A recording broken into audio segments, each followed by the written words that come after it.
Court will accept into evidence states exhibits 1 and attachments and review the same. I can't hear you. Open your mouth and speak so I can hear you. I have kind of like an issue, and I went about it the wrong way.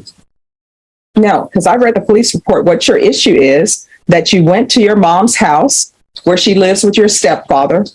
You asked your mom if she could stay, and you came over there early morning hours. Then you asked your mom for money, and it appears she did not want to give you money. So then you called her the B word, and then your stepfather said, don't speak to her that way. And then you proceeded to beat him up.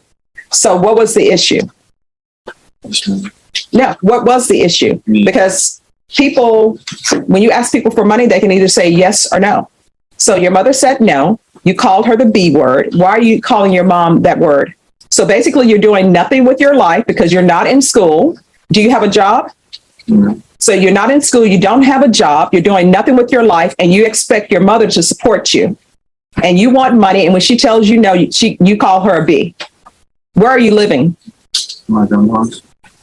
And how are you treating your grandfather? And does your grandfather even want you there? Judge, he has a job interview this week. His grandfather is present in the courtroom today.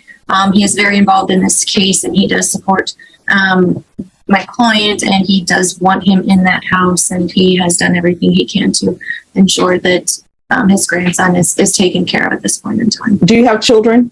No. If you're drug tested today, what are the results going to be? Please. What are you doing with your life other than not working, not in school, calling your mom the B word, and beating up your stepfather? Other than that, what are you doing with your life?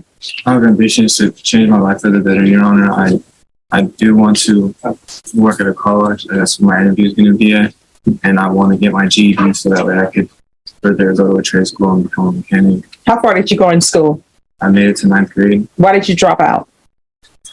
I fell into the wrong crowd. And Nope. Let me just tell you something about the wrong crowd. If I had some other person standing up before me and they said they fell into the wrong crowd, and I asked them, well, who's the wrong crowd? You know what they're going to say? You are. So I don't want to hear this nonsense about I fell into the wrong crowd, because if you are with the wrong crowd, then you are in that subset of wrong crowd, and you're a part of the wrong crowd, and you are the wrong person. You understand? Step further. Could you raise your hand for me, please? Do you solemnly swear the testimony you give will be the truth and nothing but the truth, so help you God? I do. All right, you can lower your hand. Could you state your name for the record? Michael Andrew Mirchuk. Okay. I'm sorry. Spell your last name. Mierchuk.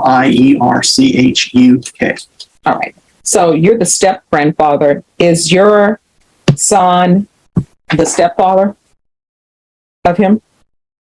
No. Okay. My wife is his that's his her.